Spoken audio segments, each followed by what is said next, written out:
은혜 아침에 오신 성도 여러분 평안하십니까?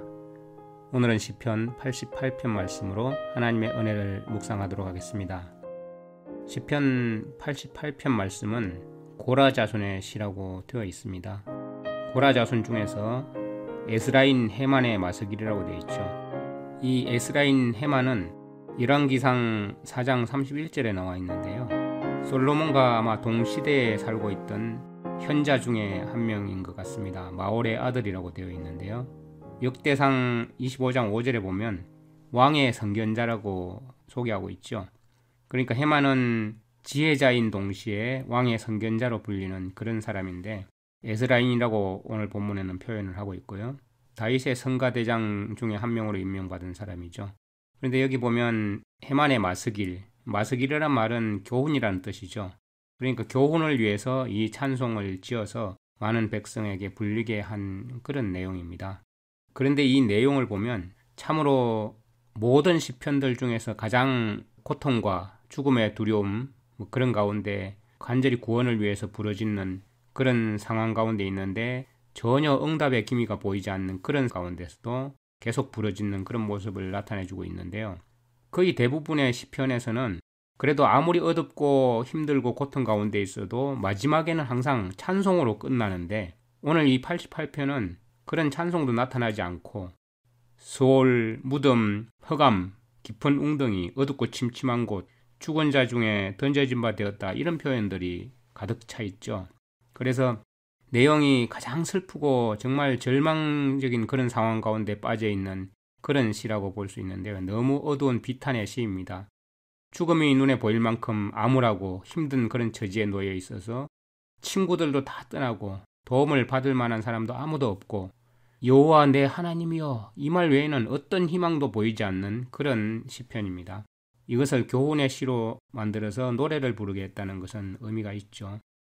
여호와여 내 구원의 하나님이여 내가 주야로 주의 앞에 부르짖사오니 나의 기도로 주의 앞에 달려가게 하시며 주의 길을 나의 부르짖음에 기울이소서. 주님께 간절히 부르짖고 있습니다. 그리고 9절에 보면 곤란으로 인하여 내 눈이 쇠하였나이다.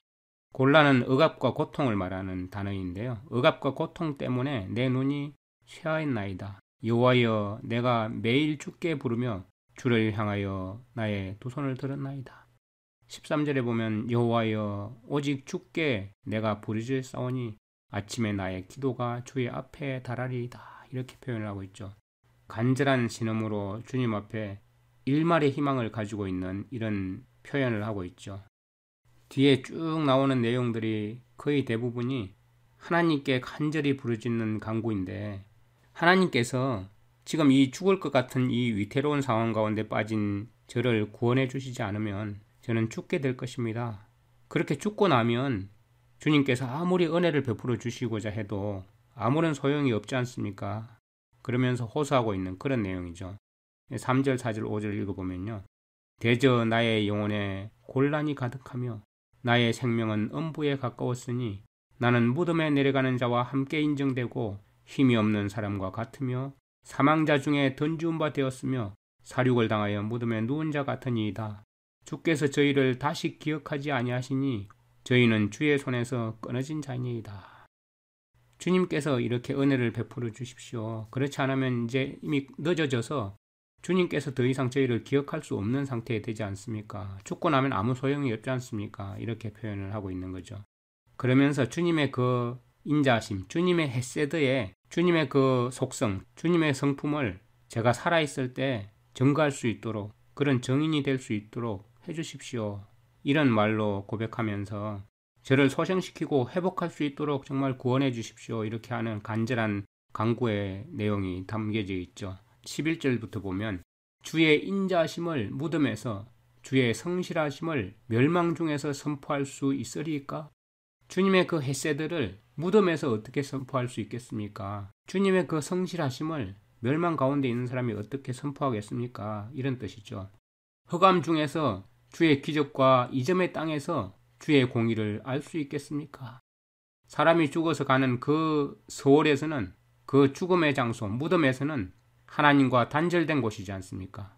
하나님의 의로우신 그 행위를 경험할 수 없는 그런 상태에 있다는 것을 시인은 알고 있죠. 그래서 하나님과 단절된 곳에서 어떻게 하나님의 그 의로운 행위를 경험하고 하나님의 그 인자하심을 어떻게 선포할 수 있겠습니까?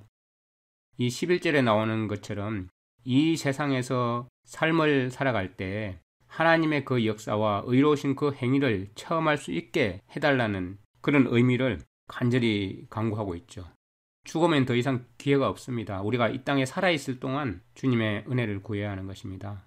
그래서 허감 중에 이점의 땅 이런 표현들은 소를 말하는 것이죠. 무덤을 말하는데 하나님과 단절돼서 죽은 상태를 말하는 것이죠.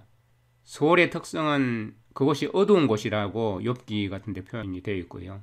그리고 그 소홀은 죽은 자들이 잊어버림을 당하고 아무것도 모른다고 표현하고 있습니다. 전도서 9장 5절에 있듯이요. 히브리인들의 사상에는 영원히 죽어서 살아있는 그런 사상은 없습니다. 그것은 이교적인 사상이었죠. 기독교 안에 갖고 있는 그런 영원히 죽어서 뭔가 떠돌아다니고 어딘가에 정착해 있는 따로 뭔가 분리돼서 영원히 살아있다고 하는 생각은 이교적인 생각입니다. 그리고 미신적인 생각이죠. 그런 사상은 히브리인들에게는 없었고 성경에도 그렇게 증거하지 않습니다. 그 영혼의 어둠 속에서 멈추지 않고 계속해서 뭔가 하나님께 간구하는 것이 있죠. 여호와 내 구원의 하나님이여. 여호와라는 그 하나님의 이름에는 약속이 있습니다. 여호와 내 구원의 하나님이여. 우리를 구원해 주시겠다는 구속의 약속이 있습니다. 내가 주야로 주의 앞에 부르짖사오니 주님 앞에 우리의 주인에게 구하는 것입니다. 기도가 주님 앞에 도달하게 하시며 주님께서 귀를 기울여 주셔서 제가 부르짖고 있는 것을 들어주십시오. 이 말이잖아요. 여호와여 오직 주께 내가 부르짖사오니 여호와 약속 있는 그 하나님의 이름을 고백하면서 오직 주께 내가 부르짖사오니 저는 주님의 종입니다. 저희 주인이지 않습니까? 하나님은 아침에 나의 기도가 주의 앞에 달하리이다.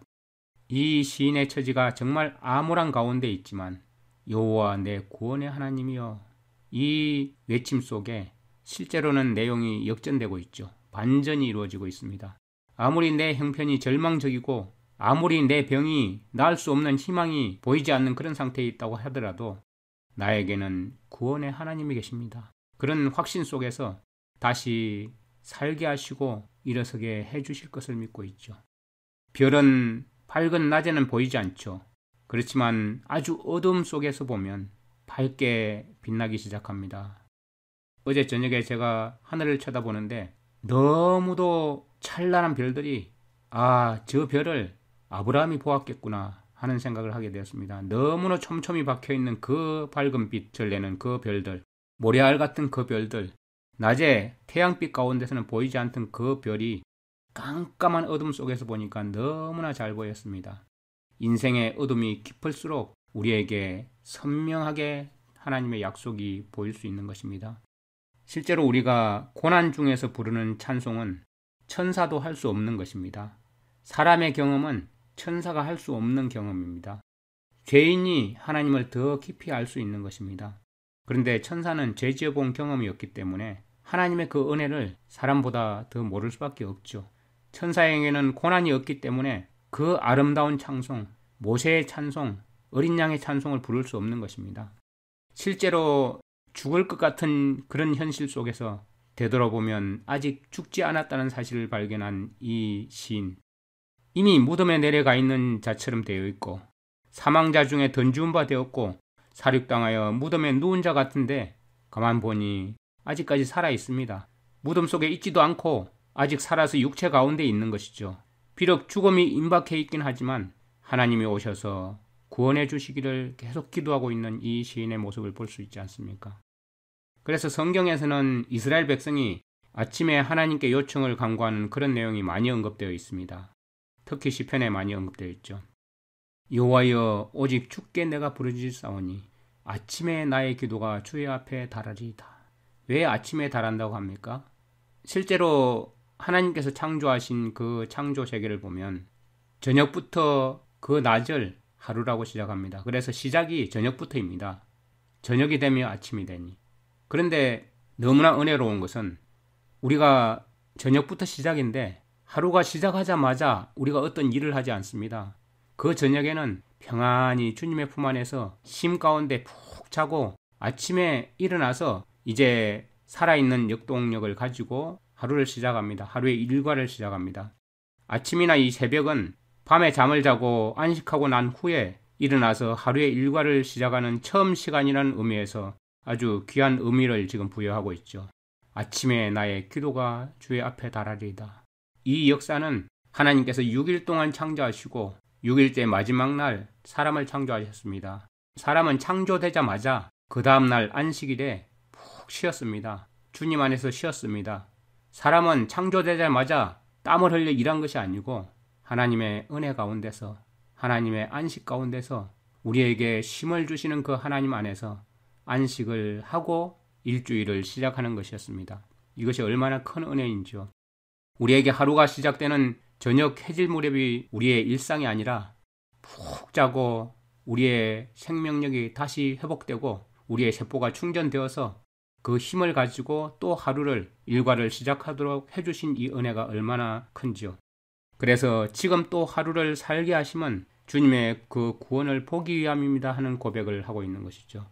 지금 절망 가운데 있지만 그러나 이 아침이 돋으면 그때 나의 기도가 주님께 도달할 것을 주님 믿습니다. 이런 고백을 하고 있는 것이죠. 이 유명한 현자인 이 해만, 왕의 선견자인 이 해만이 어릴 때부터 고난을 당해서 거의 죽게 되었던 그런 상황을 고백을 하면서 하나님의 그 두렵게 하심을 당했다는 사실을 볼 수 있는 것이죠. 이것은 인생에서 경험할 수 있는 것들입니다. 이 시편이 해만에 의해서 쓰여진 걸로 되어 있지만 아마 다윗의 시가 아니었을까 생각이 듭니다. 그 다윗의 시를 이 해만이 자신의 경험에 비추어서 다시 재편집해서 이렇게 노래를 만들었을 거라고 생각이 듭니다. 많은 사람들은 젊었을 때 멍에를 맨다고 하는 것이 자기에게 유익한다는 사실을 발견하게 됩니다. 우리나라 속담에도 젊어 고생은 사서도 하라는 말이 있죠. 그런 경험들이 자신에게 유익한 것임을 발견하고 또 슬픔이 웃음보다 더 낫다는 것을 깨달았었겠죠. 젊을 때 많은 고생을 당하고 종종 거의 죽음의 지경에 이르러서 그런 것들을 경험할 때 그들은 하나님의 은혜로 말미암아 습관적으로 정말 진지한 경험 가운데 그런 것들을 터득하게 됩니다. 우리가 하나님 앞에서 습관적으로 진지해지게 되는 것은 우리가 당하는 여러 가지 고난과 역경 가운데서 정말 인생을 주님 앞에 겸허하게 가져나갈 때 가능한 것입니다.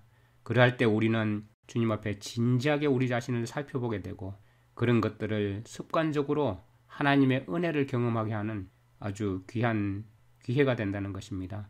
그러한 가운데 세상을 멀리할 수 있게 되고 평생토록 우리에게 큰 도움이 된다는 사실을 발견하게 되는 것이죠. 실제로 하나님께서 크게 쓰시기로 작정한 그런 사람들은 때때로 이러한 종류의 훈련을 주님께서 예배해 두셨던 것이죠. 여러분 한번 살펴볼까요? 요셉 같은 경우에는 우리가 애굽의 총리였다고 기억하고 있습니다. 그래서 요셉의 그 경험들은 놀라운 고위직에 있는 그 요셉만 보통 생각하기 쉽지만 사실은 이 요셉은 이러한 고난 가운데 이러한 경험 가운데 하나님의 혹독한 훈련을 받고 주님께 쓰임받는 자가 되었죠. 요셉이 만약에 이런 경험 가운데를 가지 않았다면 그는 왜곡되고 삐뚤어진 성품을 가졌을 수 있습니다. 어릴 때 형들에게 자기 자신의 꿈을 자랑하고 형들이 자기에게 고개 숙이고 아버지가 자기에게 고개를 숙인다는 것을 자랑스럽게 이야기하고 또 어떻습니까? 형들의 그 양치는 모습을 가서 아버지의 심부름으로 살펴보고 어떤 나쁜 짓을 하면 그때그때 일러바치는 이 요셉. 그래서 형들에게 미움을 샀지 않습니까? 가장 좋은 옷만 입고 다녔고 항상 아버지의 보호를 받으면서 어리광 가운데 살았습니다. 그대로 살았으면 그대로 어른까지 자랐으면 어떻게 되었을까요? 정말 애굽에 하나님을 전가할 수 있는 그런 사람이 되었을까요? 그런데 어린 요셉의 그 마음 가운데서는 항상 주님을 향한 열정이 있었고 주님 앞에 나아가는 그런 경험이 있었던 것이죠. 그래서 그를 아주 혹독한 시험 가운데 두실 때도 하나님을 떠나지 않고 하나님을 전가할 수 있는 자로 훈련되어 갔던 것입니다. 모세는 어떻습니까? 애굽의 2인자로서 왕자의 모습으로 이스라엘 백성들을 구원하면 얼마나 좋았겠습니까? 그러나 하나님께서는 그렇게 사용하시지 않으셨습니다. 그의 현재의 권위, 현재의 직위를 가지고 그리고 애굽에서 받은 그런 지도자적 자질 가지고 하나님께서 사용하시지 않으십니다. 하나님의 방식으로 그를 훈련시키셨죠. 다니엘은 어떻습니까? 다니엘도 마찬가지입니다. 역시 이 시를 쓴 다윗도 마찬가지고요. 사도 바울 같은 사람들도 마찬가지입니다. 예수님은 당연한 것이고요. 이렇게 하나님께서는 이 땅에서 여러 가지 어려움 가운데 하나님을 온전히 신뢰하고 하나님을 배워가고 하나님의 은혜의 경험을 매일 매순간 하면서 그 가운데 하나님을 전가할 수 있는 자로 만들어 가십니다. 이 고난은 극에 달했고 평소보다 더 악화되었죠. 그리고 이 시인에게는 휴식도 유예기간도 없었고 숨쉴 틈도 없고 잠깐 평정을 되찾을 시간도 없고 희망의 빛이라고는 전혀 비치지도 않고 계속해서 휘몰아치고 있는 이 고통의 어려움. 이런 것들이 정말 지혜가 뛰어나고 아주 선량한 그런 인간의 비참한 모습이었습니다. 요셉의 모습이었고 모세의 모습이었고 다니엘의 모습이었고 다윗의 모습이었고 해만의 모습이었습니다. 그 일 가운데서 하나님의 그 손길을 감지하고 그것에 승복하지 않았다면 안 된다는 것을 노래로 부르게 된 것이죠. 모든 시편은 예수님의 여표입니다. 예수님의 그런 경험이고 그 예수님께서 대제사장 되셔서 지금 현재 대속죄일 가운데 예수님의 그 기도, 그 중보를 통해서 우리를 돕기 위해서 지금도 간구하고 계시다는 사실을 우리가 기억해야 합니다. 그런데 혹시 우리는 어떻습니까? 이런 고난이 다가올 때, 이런 극한 어려움이 다가올 때 어떻게 합니까? 혹시 그런 일이 다가오면 화를 내십니까? 다른 사람의 탓으로 돌리고 그들을 비난하면서 억울해하십니까? 심지어는 내가 이런 교회에 있고 싶지 않아 그리고 떠나버립니까? 아니면 나를 보호해주지 않는 그런 동료들에게 혹은 목사님에게 화살을 돌리고 또 비난까지 하고 그렇게 하지는 않습니까? 교회가 잘못되었다고 비난하고 심지어는 교회를 뒤엎어버리고 풍비박산 내고 나는 떠날 거다. 내가 이곳밖에 없나? 이런 마음으로 신앙생활을 하고 있지는 않습니까? 그런 상태에 있다면 여러분은 여러분을 크게 쓰시기로 작정하시고 여러분에게 제공하시기 위해서 예비해 두신 그 훈련을 거절하는 것입니다. 하나님의 뜻을 거절하는 것이고 하나님의 그 은혜를 거절하고 있다는 사실을 기억하시기 바랍니다. 모든 일 뒤에는 어떤 일도 우연이 되는 게 없습니다. 모두 여호와 하나님이 계십니다. 어떤 재난이 닥쳐와도 죽게 되었을 때도 죽임을 당하여 무덤에 누워있는 것 같을 때에도 하나님께서 나를 버리셨다고 생각될 때에도 여호와 하나님이 계십니다. 약속의 주님이 계십니다. 인자하신 주님이 계십니다. 성실하신 주님이 계십니다. 우리에게 가장 친절한 분이 계시다는 사실을 잊지 않고 오늘도 고난 중에 희망이 보이지 않을 때 모든 불행을 역전시키는 하나님, 재난에서 기쁨으로 바꿔주시는 하나님을 믿고 신뢰하는 가운데 간절히 기도하시는 저와 여러분 되기를 간절히 바랍니다. 여호와 내 구원의 하나님이여, 내가 주야로 주의 앞에 부르짖사오니 나의 기도로 주의 앞에 달하게 하시며 주의 귀를 나의 부르짖음에 기울이소서. 여호와여, 내가 매일 주께 부르며 주를 향하여 나의 두 손을 들었나이다. 여호와여, 오직 주께 내가 부르짖사오니 아침에 나의 기도가 주의 앞에 달하리이다. 약속의 하나님, 성실하신 하나님, 인자하신 하나님께 구합니다. 우리의 모든 형편을 아시는 주님, 절망과 낭만과 슬픔 가운데 있을 때라도 우리의 눈이 주님을 떠나지 않게 하여 주시옵시고 우리의 입술이 주님을 고백하는 일에서 거치는 일이 없도록, 마치 죽은 자같이 되는 일이 없도록 주님 인도하여 주시옵소서. 우리가 살아있다는 것은 주님께서 살아계심 때문이고 주님께서 우리를 구원하시는 그 은혜가 아직도 우리에게 주어져 있다는 사실 때문입니다. 아직도 우리는 죽지 않았고 아직도 무덤 속에 있지 않고 육체 가운데 살아있다는 것은 주님께서 오셔서 우리를 구원해 주시기를 구하는 그런 기도를 할 수 있는 때이고 주님의 은혜를 오늘도 체험하는 그런 날이라는 사실을 잊지 않고 어떠한 고난과 역경도 주님께서 우리에게 예비해 두신 그 훈련을 기쁨으로 받아들이고 주님 앞에 온전히 부복하여서 주님의 은혜를 찾는 그런 자들 되게 하여 주시옵소서. 예수님의 성육신의 경험이 우리의 지금 현재 이 땅의 삶의 경험이 되도록 인도하여 주셔서 오직 주님만 신뢰하고 주님만 증거하는 저희들 될 수 있도록 인도하여 주시옵소서. 예수님의 이름으로 감사하며 기도드립니다. 아멘. 시편 88편. 여호와 내 구원의 하나님이여, 내가 주야로 주 앞에서 부르짖었사오니 나의 기도가 주 앞에 이르게 하시며 나의 부르짖음에 주의 귀를 기울여 주소서. 무릇 나의 영혼에는 재난이 가득하며 나의 생명은 스올에 가까웠사오니 나는 무덤에 내려가는 자같이 인정되고 힘없는 용사와 같으며 죽은 자 중에 던져진 바 되었으며 죽임을 당하여 무덤에 누운 자 같으니이다. 주께서 그들을 다시 기억하지 아니하시니 그들은 주의 손에서 끊어진 자니이다.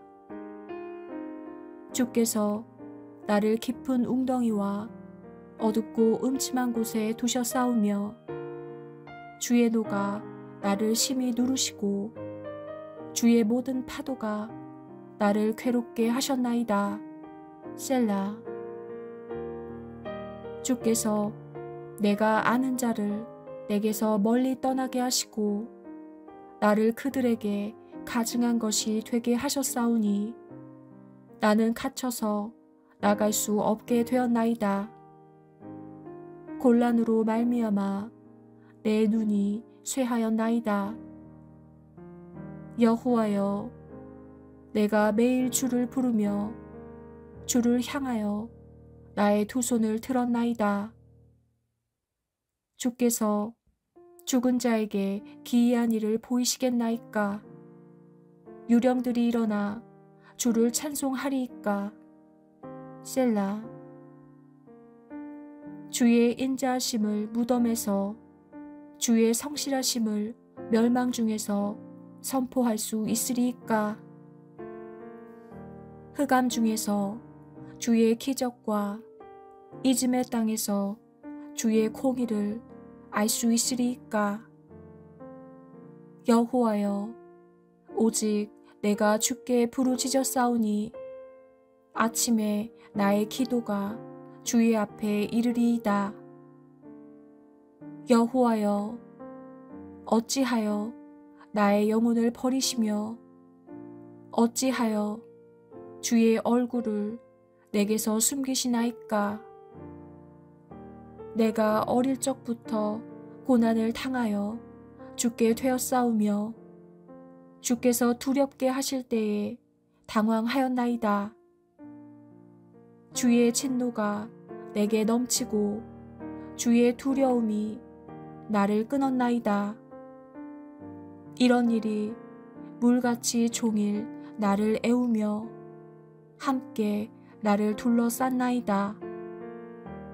주는 내게서 사랑하는 자와 친구를 멀리 떠나게 하시며 내가 아는 자를 흑암에 두셨나이다.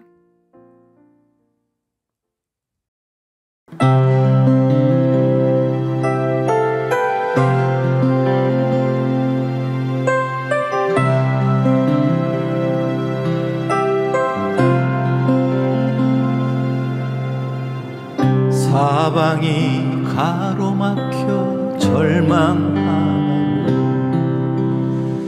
눈을 들어 하늘을 쳐다보세요. 당신을 사랑하는 하나님께서 해결해 주실 거예요. 지금 당신이 먼 먼저 해야 할 일은 하나님이 하신 일을 인정하면서 모든 것이 합력하여 선을 이룰 줄 믿고 따라가는 일이죠. 아무것도 염려하지 말고 오직 모든 일에 기도와 간구로 너희 구할 것을 감사함으로 하나님께 아뢰라. 당신이 이 말씀을 믿는다면 모든 것 하나님께 맡기세요. 눈을 들어 하늘을 쳐다보세요. 그리고 기도하세요.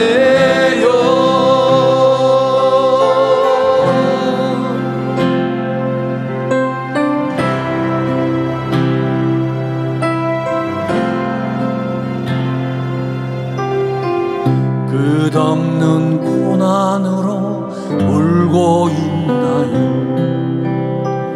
눈을 들어 주님을 바라보세요. 당신을 창조하신 하나님께서 해결해 주실 거예요.